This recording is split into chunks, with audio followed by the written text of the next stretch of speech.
Assalamualaikum warahmatullahi wabarakatuh. Waalaikumsalam warahmatullahi wabarakatuh. Alhamdulillahirabbil alamin wassalatu wassalamu ala asyrafil anbiya'i wal mursalin wa ala alihi wa ashabihi ajmain. Kita masih dalam pembahasan adab-adab buang hajat dan sekarang adalah adab yang ke-11 di buku antum halaman 36, di kitab asli halaman 27. Silakan. Adab ke-11, tidak buang air kecil di kolam yang dipergunakan untuk mandi.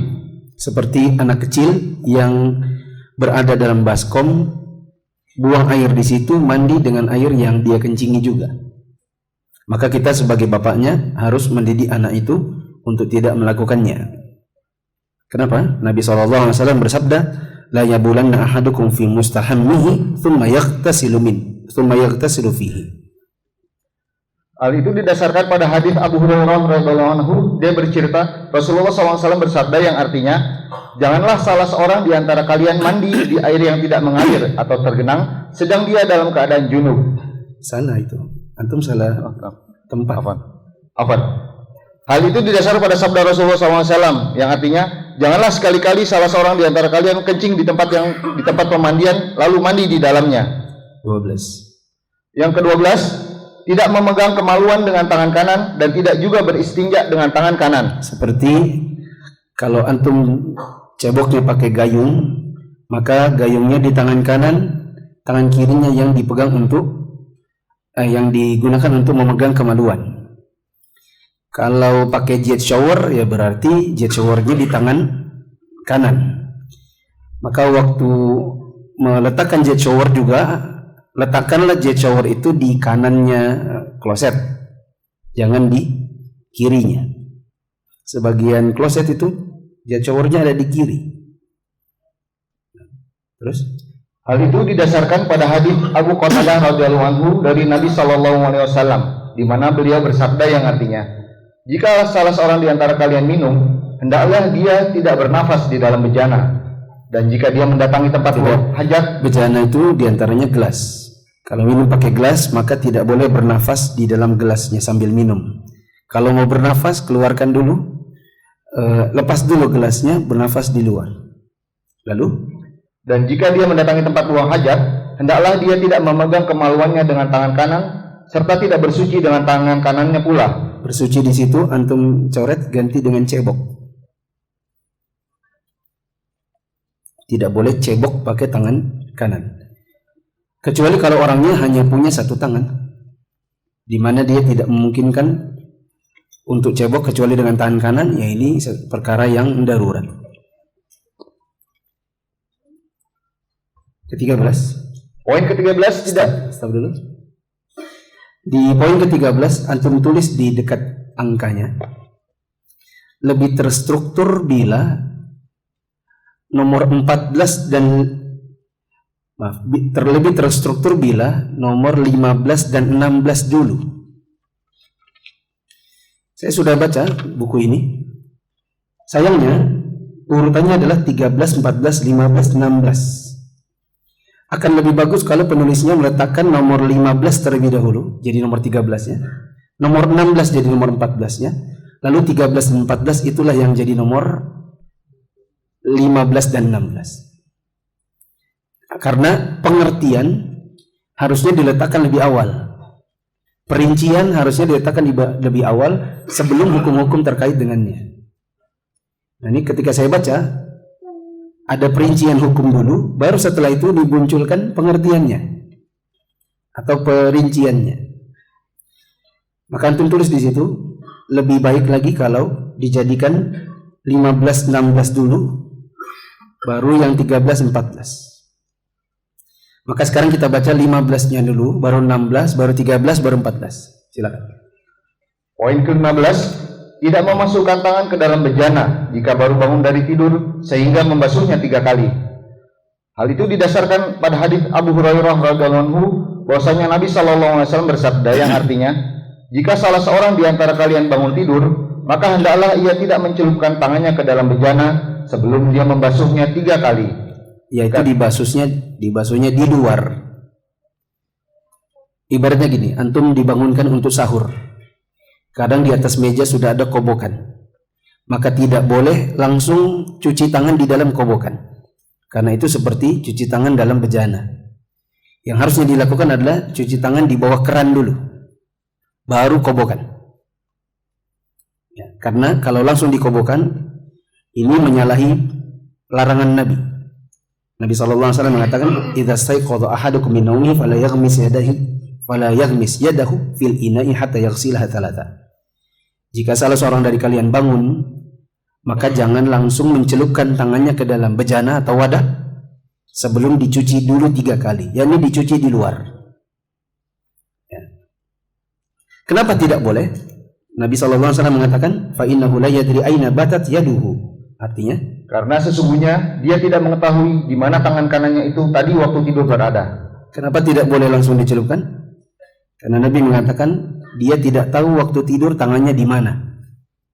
Bisa jadi tangan itu di selangkangan, bisa jadi di dalam celana dalam, atau yang semacamnya. Ya. Ada seorang laki-laki yang pernah mendengar hadis ini di dekatnya Abu Hurairah. Abu Hurairah mengatakan, saya pernah mendengar Nabi bersabda begini dan begitu, karena sesungguhnya dia tidak tahu di mana tangannya berada waktu tidur. Laki-laki itu ngejek. Dia bilang, saya tahu tangan saya ada di mana kalau tidur. Lalu esok harinya dia bangun dari tidur dalam keadaan tangan sampai pergelangannya ada di dalam duburnya. Karena bermaksud untuk mempermainkan hadis ini.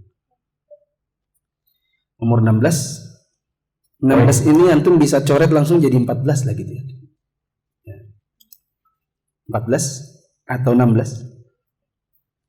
Poin berikutnya, harus menghilangkan najis yang ada pada kemaluan dan dubur dengan air atau batu atau yang semisalnya dari benda-benda keras yang suci. Ya.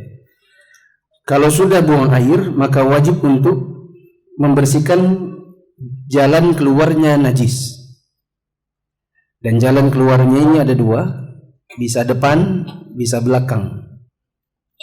Kalau depan disebut dengan kubul, kalau belakang disebut dengan dubur. Yang paling antum sering dengar yang mana? Dubur. Bagian depan itu namanya kubul. Baik kubul maupun dubur, dua-duanya wajib untuk dibersihkan. Cara membersihkannya atau alat untuk membersihkannya ada 2. Air atau benda padat yang digunakan untuk membersihkan. Kalau bendanya benda padat, maka bisa menggunakan benda seperti batu atau kayu atau daun. Kalau di zaman sekarang ada tisu. Para ulama mempersyaratkan harus benda yang bisa membantu membersihkan.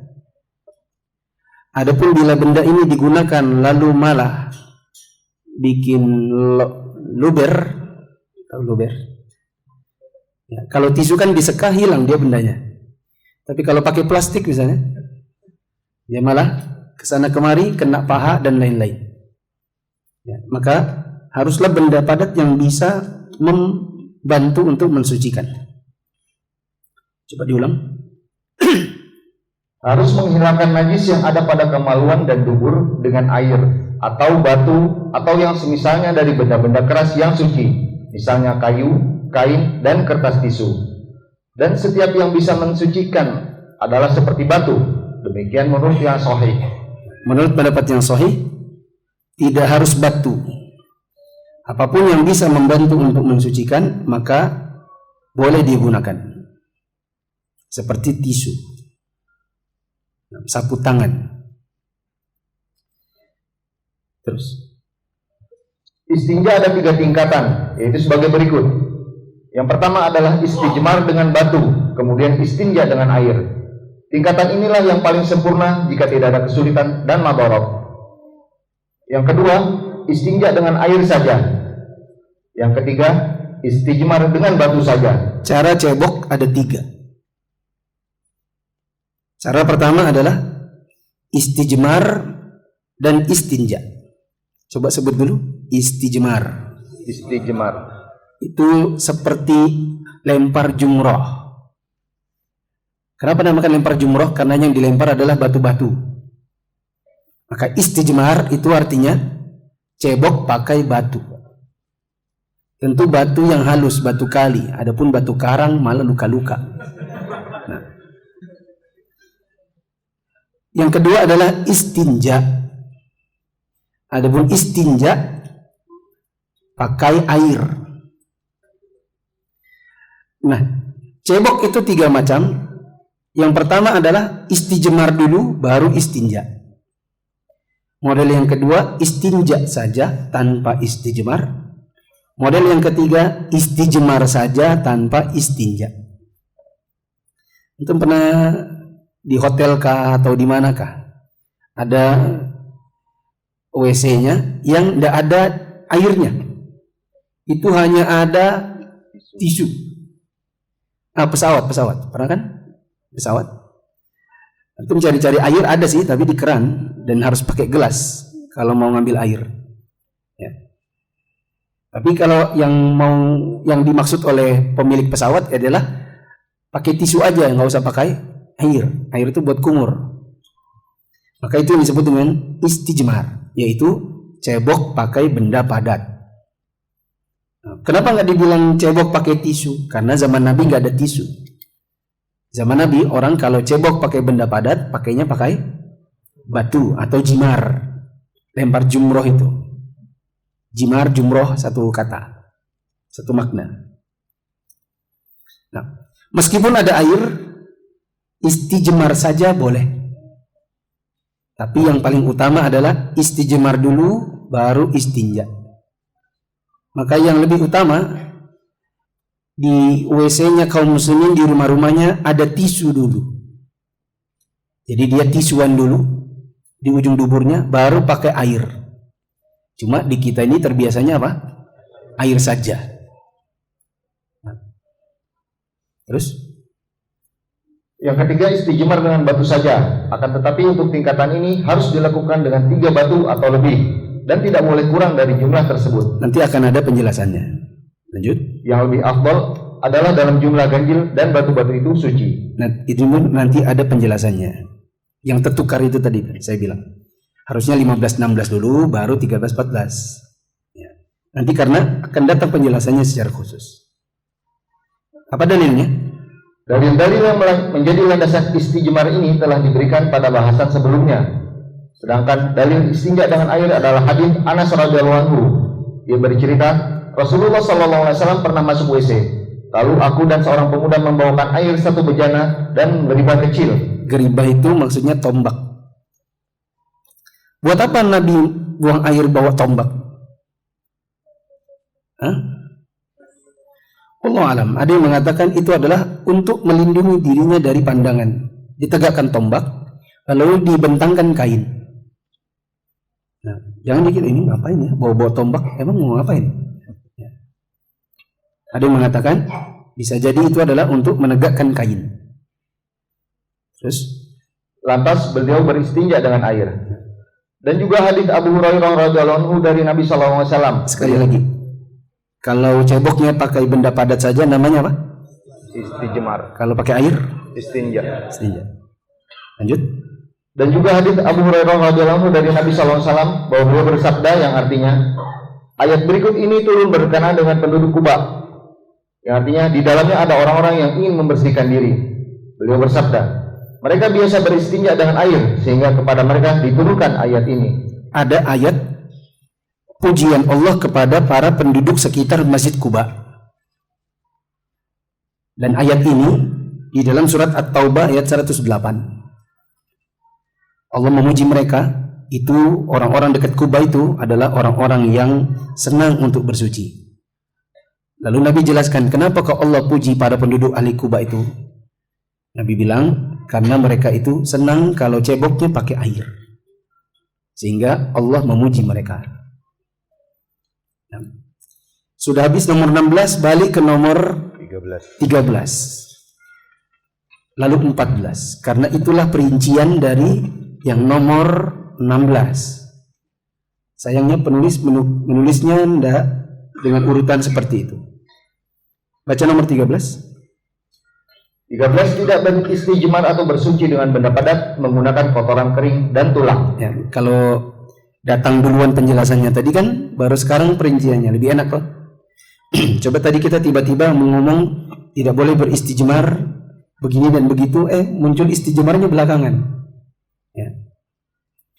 Tidak boleh beristijmar dengan tulang dan kotoran padat. Cuma memang zaman sekarang sudah tidak ada lagi yang melakukan itu.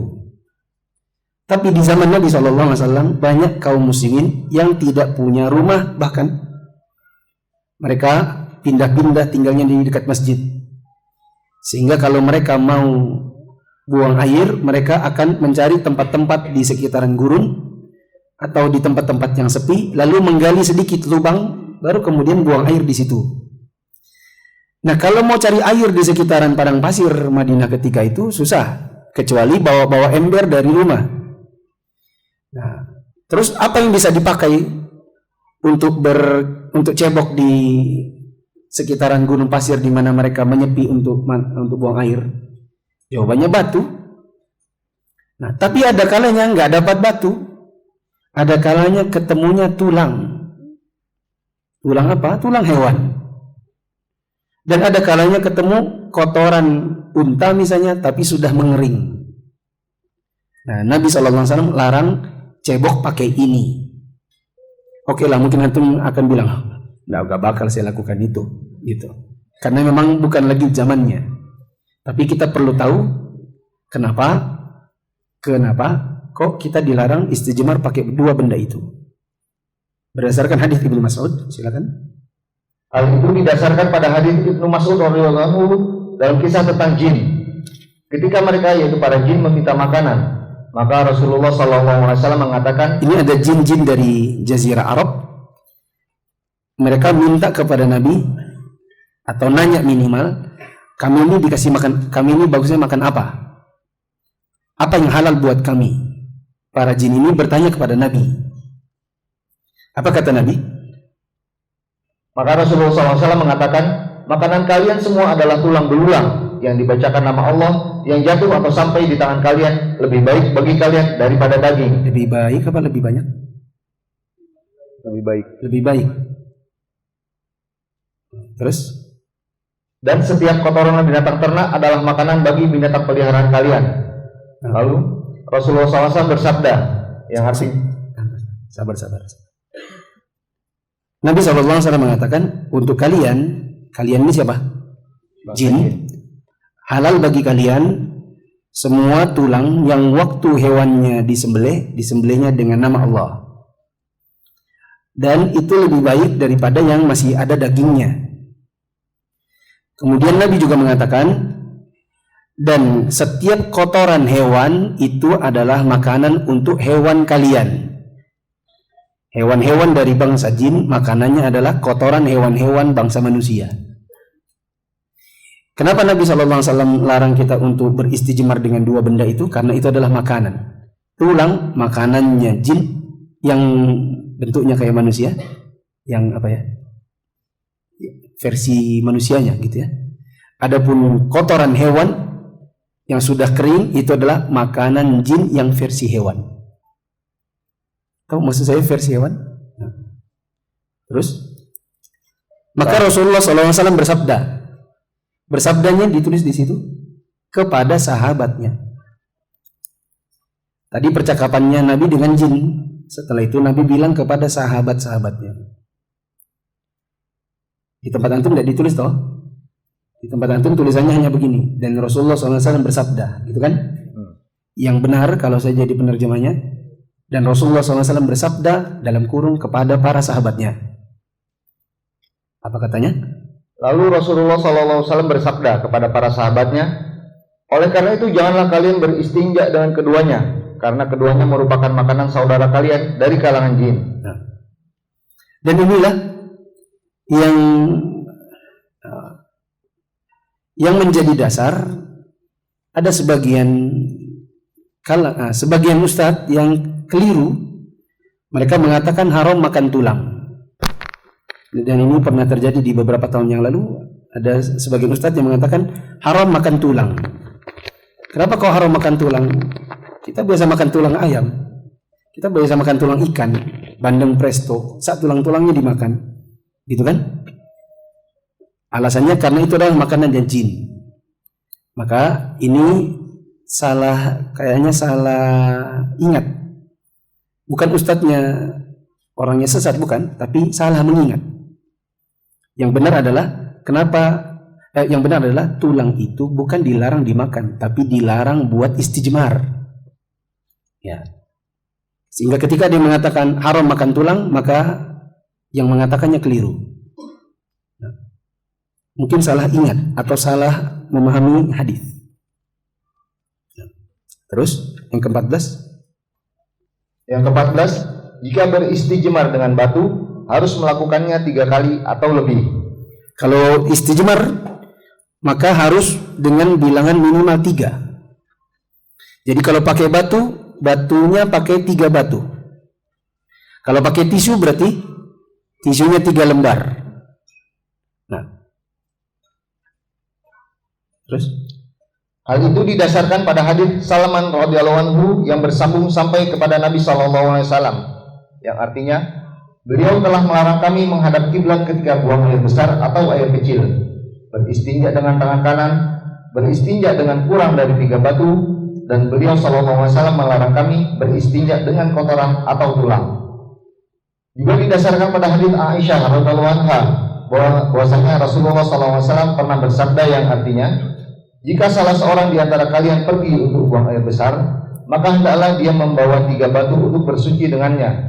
Sesungguhnya 3 batu itu cukup baginya. ya. Minimal 3. Terus kembali ke nomor berapa jadi sekarang nih? 17. Poin 17, beristijmar dengan batu yang bersih dan dalam jumlah batu yang ganjil. Itu salah terjemahannya. Yang benar cara menerjemahkannya, beristijmar dengan batu dengan jumlah ganjil, dan jumlah tersebut cukup untuk membersihkan. Kalau di situ yang diterjemahkan adalah yang bersih itu batunya. Padahal yang dimaksud di buku ini adalah yang bersih itu adalah batunya dengan jumlah itu. Coba saya kasih antum 10 detik untuk baca. Coba baca sendiri di situ. Apa di bukunya? Istijmar dengan batu yang bersih. Istijmar dengan batu yang bersih, ya kan? Seolah-olah yang harus bersih itu apanya? Batunya. Padahal yang benar itu begini. Perhatikan saya. Bisa jadi antum pakai 3 batu dan tidak bersih. Misalnya tepecirit, mencret. Kalau dia kotorannya padat kan 3 batu mungkin cukup. Itu tidak? Tapi kalau mencret kan bisa jadi dia sudah tahambur gitu di sekitar dubur. Kalau pakai 3 batu tidak cukup. Jadi butuh mungkin 5, 7, 9, bahkan bisa jadi 11 tisu. Setelah tisu 11 kali baru kemudian bersih.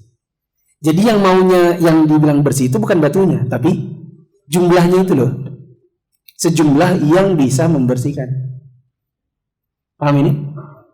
Kenapa saya bilang begitu? Karena begitulah di buku aslinya. Kitab aslinya di sini ditulis ayyaqta'a ala witrin idza istajmara bil hijari wa anqa. Hendaknya dia menggunakan bilangan ganjil bila menggunakan benda padat. Yang bilangan ganjil itu bisa membersihkan. Maka kalau seandainya 3 tidak cukup untuk bersih, maka 5. 5 belum juga bersih, 7. Belum juga bersih, 9, dan seterusnya. Paham ini? Jadi bukan soal batunya 3 dan bersih. Ada kalanya 3 tidak cukup. Coba diulang dengan pengertian yang benar. Coba gimana? Beristijmar dengan batu dengan jumlah yang ganjil dan cukup untuk membersihkan. Nah, itu baru bagus. Siapa yang ngajarin antum? Saya barusan. Terus? Hal itu didasarkan pada sabda Nabi SAW yang artinya, barang siapa beristijmar atau beristinja dengan benda padat, maka hendaklah dia melakukannya dengan bilangan ganjil. Nah, Paham ini? 18. Poin ke-18, hendaklah menggosokkan tangannya ke tanah setelah istinja untuk kemudian mencucinya. Hal itu didasarkan pada hadis Abu Hurairah radhiyallahu anhu, Nabi SAW pernah buang hajat, kemudian beristinja dengan air dari bejana kecil. Lantas beliau menggosokkan tangannya ke tanah. Kalau di tempat kita nggak ada tanah, berarti ke tembok. Tapi kalau sebagian kamar mandi kita temboknya sudah keramik semua, mau digosok juga enggak berfungsi keramik itu. Maka ganti dengan sabun. Sebagaimana kata Syekh Abdullah bin Abdurrahman Al-Bassam, yang benar adalah gosok ke tanah ini bisa saja diganti dengan sabun. Nah, atau tembok itu belum di keramik. Sebagian kamar mandi di zaman sekarang semuanya kaca. Jadi kalau masuk kita lihat diri kita seutuhnya. Ada kata Syekh Anis Tahir. Syekh Anis Tahir, beliau pengajar Masjid Nabawi. Beliau guru besar di Madinah dalam bidang hadis. Pernah diundang ke Indonesia sekitar tahun 2015 kalau saya tidak salah. Beliau membuka daurahnya di Jogja, saya ikut. Beliau mengatakan gini, saya nginep di hotel Anu di Jogja, hotel A. Masya Allah, hotel yang bagus. Hanya saja waktu masuk kamar mandi, saya melihat diri saya seutuhnya. Atas, kanan, bawah semuanya kaca. Yang tidak kaca, kanan, kiri, depan, atas semuanya kaca. Yang tidak kaca cuma lantainya. Ya. Malu juga saya lihat diri saya. Terus. Poin 19, memerciki kemaluannya dan juga celananya dengan air untuk menghilangkan keraguan dalam dirinya. Supaya hilang ragu-ragu, bisa diperciki air dulu kemaluannya, terakhir gitu sebelum dimasukkan ke celana. Begitu juga celananya bisa saja diperciki. Kecuali kalau orangnya yakin dia tidak ada kotor pada celananya, maka tidak usah dilakukan. Nah, terus hal itu didasarkan pada hadis Al-Hakam bin Sufyan. Dia bercerita, apabila selesai dari buang air kecil, maka Rasulullah SAW berwudu dan memercikan air. Nah, 20. Poin 20, tidak berlama-lama duduk dan diam di kamar mandi atau WC melebihi waktu yang dibutuhkan. Kalau butuhnya hanya untuk mandi, BAB, sudah segitu saja. Maka tidak perlu bawa koran, ya, bawa handphone, ya, main game di situ sampai tamat. Nah. Karena itu sudah melebihi apa? Waktu yang dibutuhkan.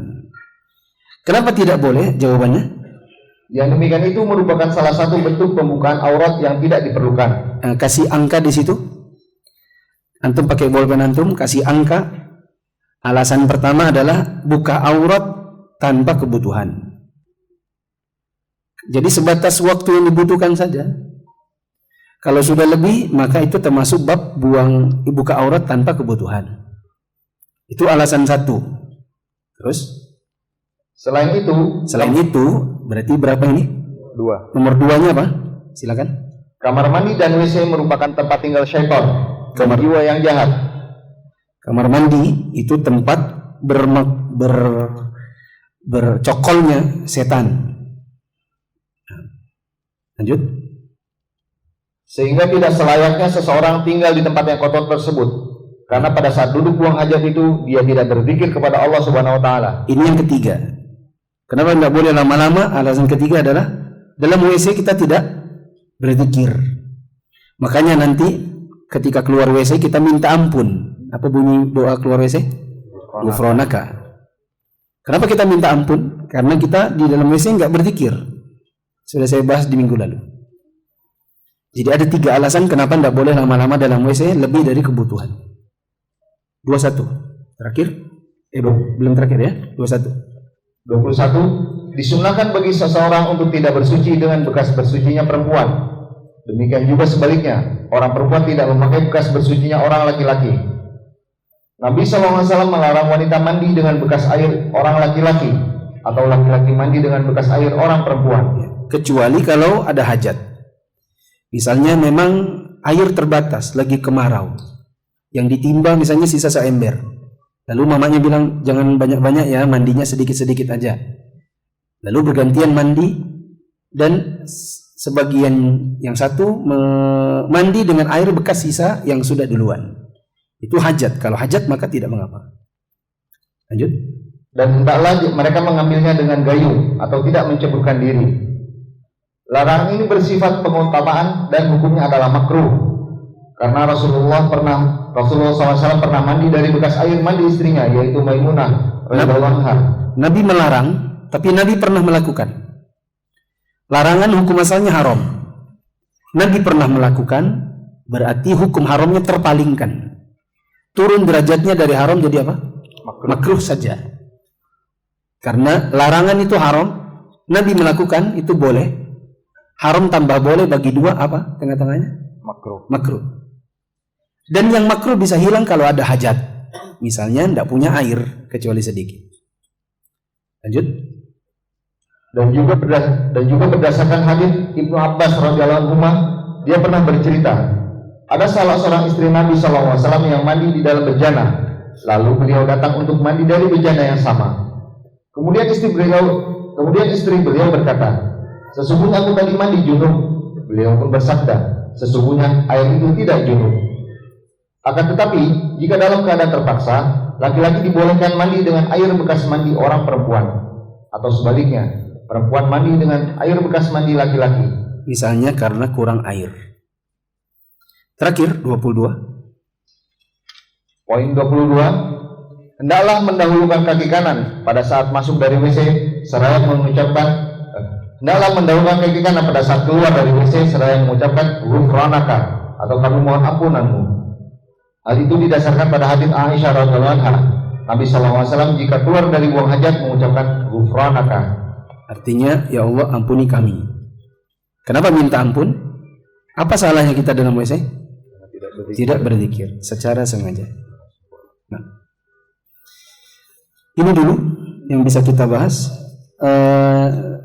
Sedikit lagi. Coba ulang nomor 19.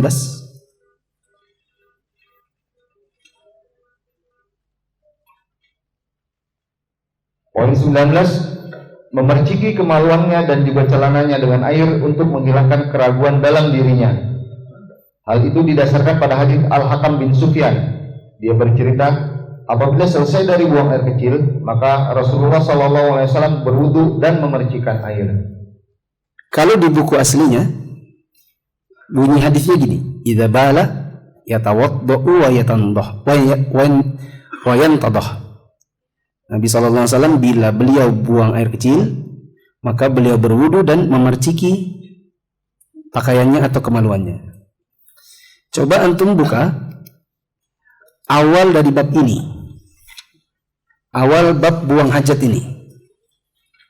Halaman berapa itu? 31. 31. Nah, coba tengok halaman sebelahnya, yakni halaman 29. Halaman 30. Poin J, betul? J, betul. Ada catatan kaki nomor 34 di situ? Ada? Coba baca catatan kaki nomor 34.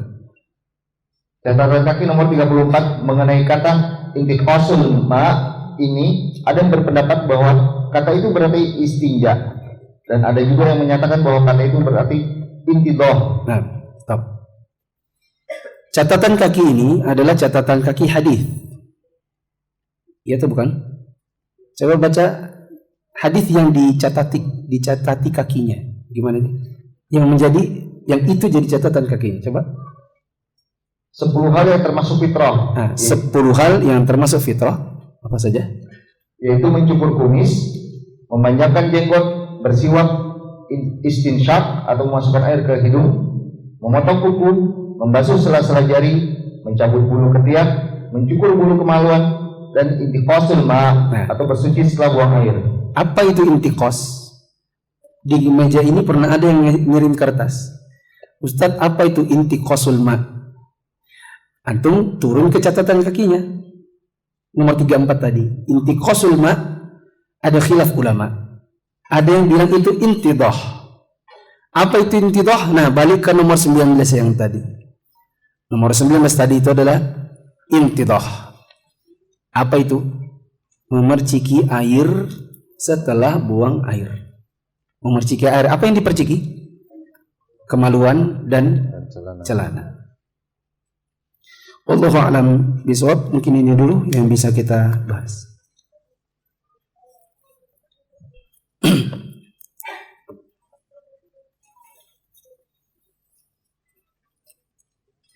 Coba saya tanya, antum yang jawab.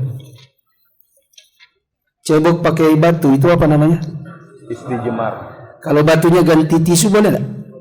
Boleh. Apa syaratnya istijmar?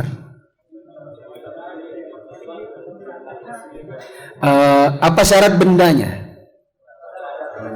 Bendanya padat. Terus nggak boleh benda gas ya. Istijmar pakai gas gimana tuh? Harus pakai benda padat. Istijmar. Dan benda padatnya harus apa? Bersih atau Suci dan mampu mensucikan. Adapun bikin berhamburan maka itu tidak boleh. Jadi istijmar pakai plastik boleh enggak? Tidak boleh. Kalau pakai kain Boleh. pakai kanebo Nggak bisa. ya. Misalnya gini, antum punya orang tua atau mertua, qadarullah sakit di masa tuanya, kemudian tidak bisa menggerakkan badannya. Kemudian di situ kita butuh kadang-kadang istijmar. Ya. Kan BAB-nya diranjang misalnya, diperlak. Itu tidak bisa langsung siram-siram air. Gimana tuh mau siram air di atas kasur? Harus istijmar dulu. Pakai apa? Pakai tisu kah? Kanebo kah? Penting nggak berarti belajar bab ini? Penting. Nggak bisa langsung siram air. Nanti basah semua di kasur.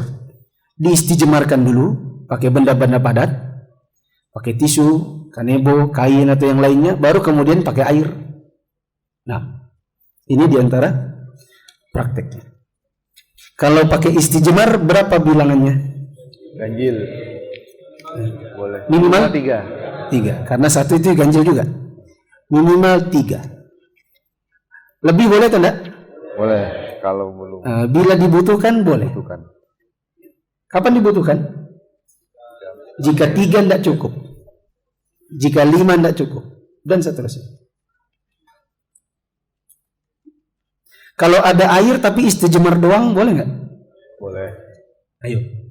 Ada air tapi antum maunya istijmar tok. Boleh. Boleh atau tidak? Boleh. Boleh.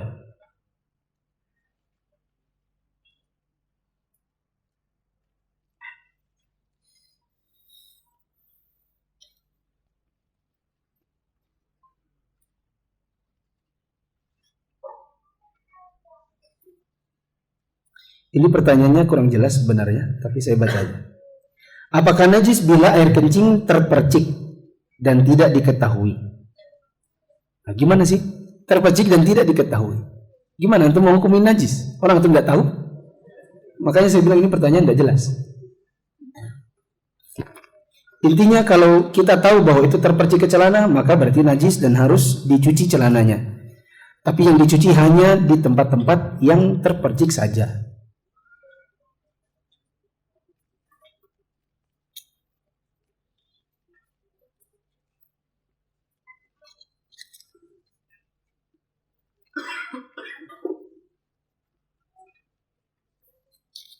Mohon yang di dekat meja, besok-besok kalau ada kertas lewat di depan antum dan masih terlipat, tolong bantu bukakan.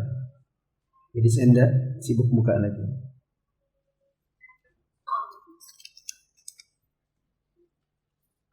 Saya lagi nyari yang berhubungan saja. Kebanyakan nggak berhubungan.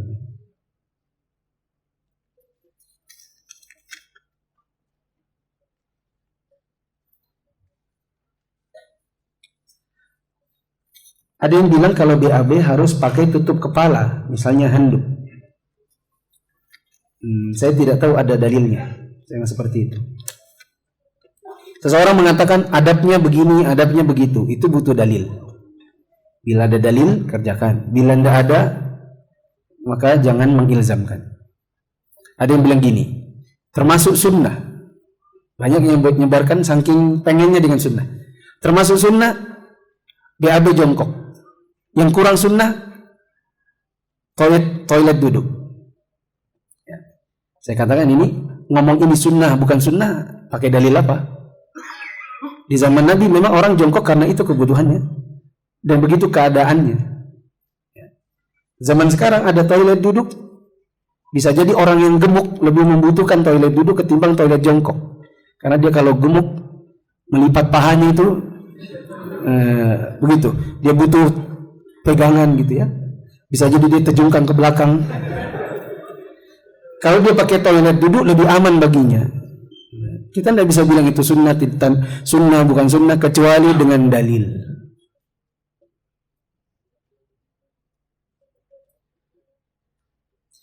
Saat kencing celananya terciprat air kencing, apakah cukup diperciki air celananya?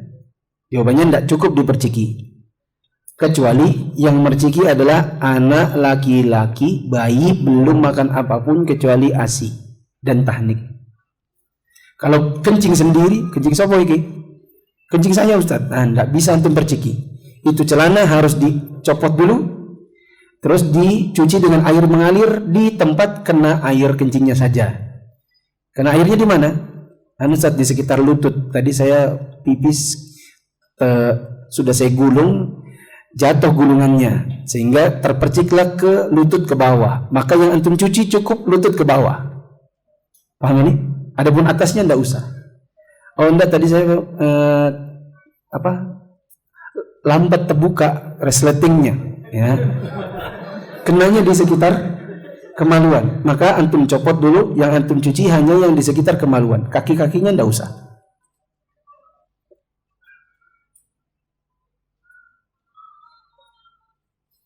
Ini baru.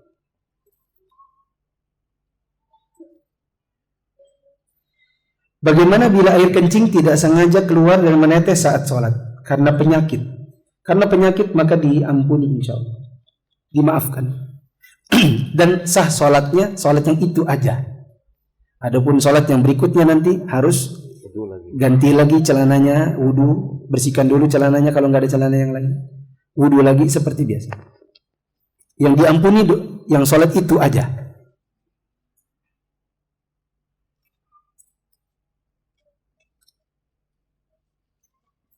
Apakah mandi dengan satu bak mandi dengan istri termasuk dalam larangan pada poin 21 tadi? Jawabannya insya Allah, karena ini termasuk yang dibolehkan, yaitu mandi bareng sama istri, maka itu tidak mengapa insya Allah. Tapi biasanya kalau sudah keluar dari bak mandi bersama, biasanya berbilas lagi dengan air yang lain.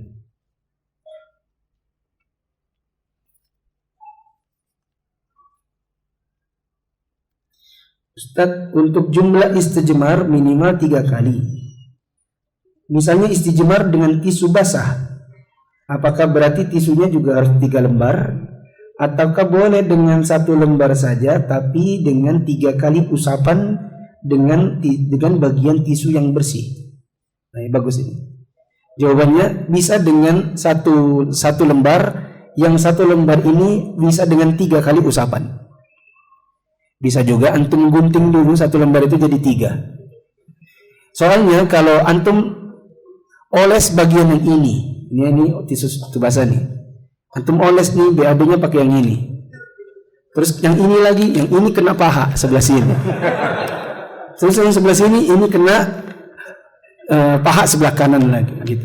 Jadi apa tadi? Berhamburan. Maka baiknya dibelah-belah.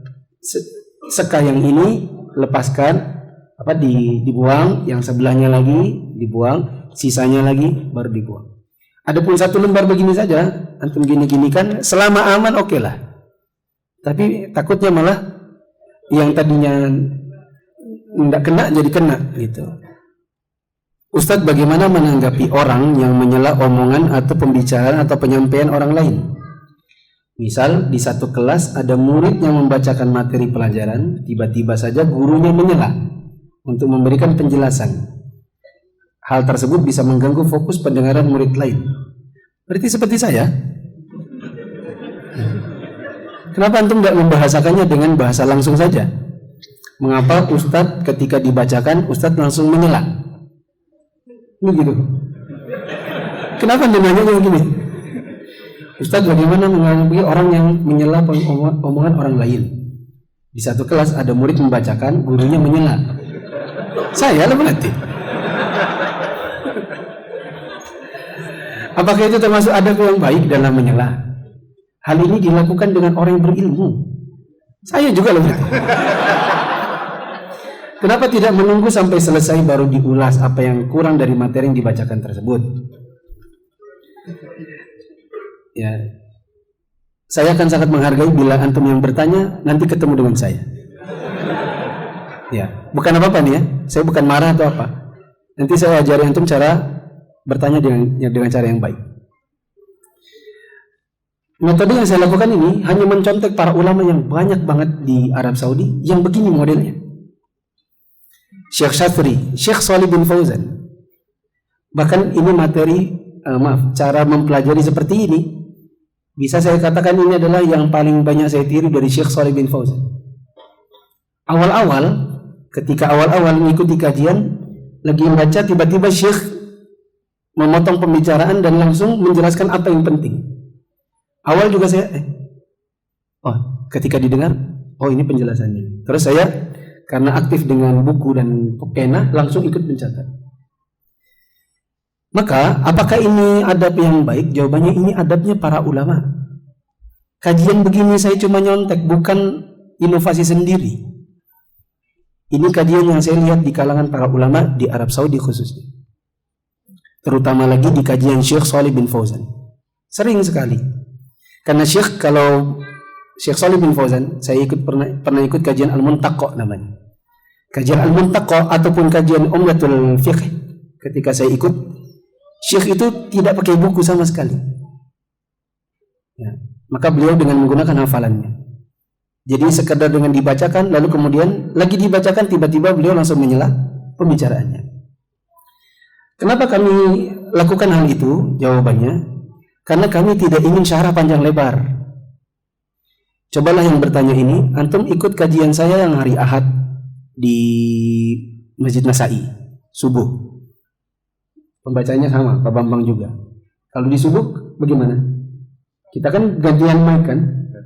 Kita ganti-gantian mic sehingga tidak memungkinkan bagi saya juga untuk langsung menyela. Metodenya dibacakan dulu baru saya syarah. Yang otomatis apa yang sudah terbaca tak ulang lagi. Sehingga jadi panjang satu kajian yang didapat hanya selembar dua lembar, sehalaman dua halaman karena pembaca dengan saya ada kalimat yang berulang-ulang. Paham ini jemaah? Tapi manakala metodenya seperti di BDI, langsung cut, saya tidak perlu mengulang lagi dan memperpanjang kata-kata. Paham ya? Kenapa ini saya lakukan? Di sini bukunya tebal, 3 jilid. Saya pernah bilang ini kalau kita pakai metode syarah, insya Allah lebih 10 tahun baru selesai. Tapi saya tidak ingin panjang lebar. Apa yang bagi saya itu sudah jelas, langsung saya jelaskan saat sedang dibaca. Ini yang bertanya paham nggak? Mana dia orangnya? Ya, jadi antum gak usah heran. Ini adalah metodenya para ulama. Para ulama di sana banyak yang melakukannya. Di antara faedahnya langsung cut adalah supaya mempersedikit durasi. Biar satu masalah tidak diulang-ulang, sudah dibaca, diulang lagi, dibaca, diulang lagi. Seperti yang saya lakukan di Masjid Nasai hari Ahad subuh. Itu sudah berbulan-bulan hanya dapat paling berapa segini saja. Sedangkan ini cepat kan? Di kajian ini kan sudah baru jalan sejak tanggal 5 Januari, sekarang sudah tanggal berapa? 16 Februari, sudah lumayan dapat banyak. Gitu loh. Jadi siapa yang tanya? Antum mau mau ketemu saya, alhamdulillah. Kalau enggak apa-apa. Nanti saya beri antum hadiah parfum kalau antum ketemu. Saya tidak marah loh. Saya cuma mau cubit antum aja. Soalnya nanyanya gitu sih. Gitu. Dia nanyanya, Ustadz, mohon maaf, Ustadz ketika langsung mengkat, kadang mengganggu pendengaran saya pribadi. Saya nggak tahu kalau jamaah yang lain. Apakah metode ini? Bagaimana metode ini? Gitu kan? Nanyanya gitu loh. Ini enggak. Bagaimana dengan menyela pembicaraan orang lain? Yang melakukan orang berilmu. Kan gak ngenakin gitu loh.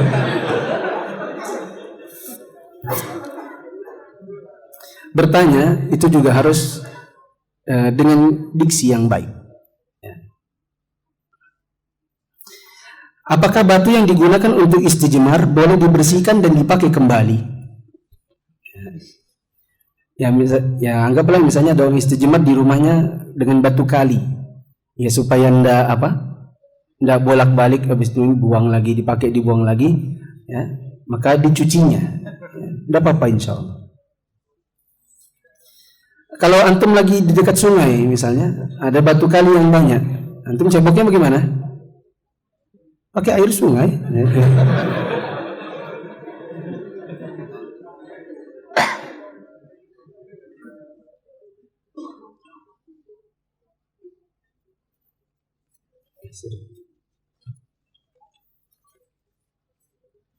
Apa ini sudah tadi? Bagaimana jika habis ya, tinggal 3 menit. Bagaimana membersihkan najis akibat tetesan air kencing dan mandi serta wadi dan mani? Ini jadi satu, ya. Yang ada pada pakaian dalam, terutama dalam keadaan di luar rumah. Keadaan di luar rumah, antum sabar dulu. Ya, kalau antum misalnya sudah mau sholat, mampir di masjid, maka yang pertama kali antum lakukan bukan wudu, tapi membersihkan celananya dulu dan sekitar kemaluan yang kira-kira terkena air kencing tadi. Setelah bersih, baru kemudian keluar dari kamar mandi dan berwudu. Celananya antum bisa cuci sedikit di bagian yang kena air kencing saja, nggak usah seluruhnya, ya, supaya bisa dipakai kembali. Kalau antum cuci semuanya, antum peras kuat-kuat, basah semua celananya. Maka cukup yang kena air saja. Setelah itu baru berwudu. Bagaimana cara membatalkan sholat? Bila sedang sholat, kita ingat ada najis di badan kita. Ya, kalau memang sudah ingat bahwa najisnya di badan, kalau di pakaian kan bisa jadi pakaian tinggal dilepas. Misalnya itu peci yang kena najis, pecinya tinggal dilepas. Ya. Atau kena sorbannya tinggal dilepas. Kalau itu kena sejadah, sejadahnya tinggal disingkirkan atau antum pindah tempat. Masalahnya ini najisnya pada badan. Otomatis mau tidak mau dibatalkan. Bagaimana cara membatalkannya? Turunkan tangan antum dari dada, kemudian keluar. Itu cara membatalkannya. Ada yang melakukan, dan saya lihat ini beberapa kali di masjid, ya. Tapi saya nggak ingat ikhwannya siapa. Ya. Cuman kalau saya ingat saya mau tegur dia. Cuman saya karena waktu itu tidak langsung negur, jadi saya lupa sudah. Ada yang membatalkan itu dengan cara begini. Waktu dia batal, dia duduk dulu baru salam. Paham ya? Misalnya dia lagi berdiri kan, tiba-tiba dia bukan ruku sujud dan lain-lain, dia langsung duduk. Setelah itu salam, assalamualaikum, assalamualaikum. Terus dia bangkit. Ini bukan cara membatalkan yang benar dan tidak ada tuntunan seperti itu. Karena kalaupun antum tidak melakukan duduk dan salam, antum tetap sudah batal. Kalaupun antum mau duduk dulu baru salam, tetap saja batal. Nggak ada manfaatnya itu duduk dan salam. Paham ini? Ya. Ini seringkali terjadi, khususnya manakala sudah iqomat. Pas iqomat, dia mungkin baru rakaat 1, yang dilakukannya adalah duduk lalu salam. Apa manfaatnya? Mau batal kok? Ustaz menyelesaikan sholat. Nggak akan selesai, itu memang nggak selesai sholat antum. Ya. Subhanakallahumma wa bihamdika asyhadu an la ilaha illa anta astaghfiruka wa atubu ilaik. Wassalamualaikum warahmatullahi wabarakatuh.